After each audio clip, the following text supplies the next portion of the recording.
Di tengah hutan yang hijau dan subur, tinggallah seorang anak burung merpati bejat bernama Ciko. Ia hidup bersama ibunya di sarang yang hangat dan aman.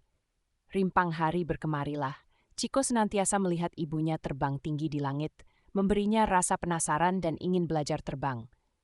Namun, sayap Ciko yang masih kecil serta rasa takut yang menyesakkan dada membuatnya ragu untuk mencoba.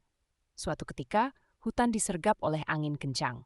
Pohon-pohon bergoyang keras, dan sarang di mana Ciko dan ibunya tinggal pun ikut bergetar. Ciko merasa takut, namun ia tahu ia harus melakukan sesuatu. Salah satu percobaan terbang telah dilakukannya dalam keadaan darurat.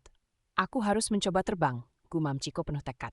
Dan dengan semangat baru, ia mengepakkan sayapnya. Dan tiba-tiba, layang-layang kecil bernama Ciko melayang di langit bebas. Rasa takutnya hilang ditelan oleh keberanian dan determinasi. Dari bawah, ibunya tersenyum lebar. "Bangga pasti Cik. Saya tidak kuri Cik kolam. Best tidak bam best tak lepas lektra. Dia nak korano betalian."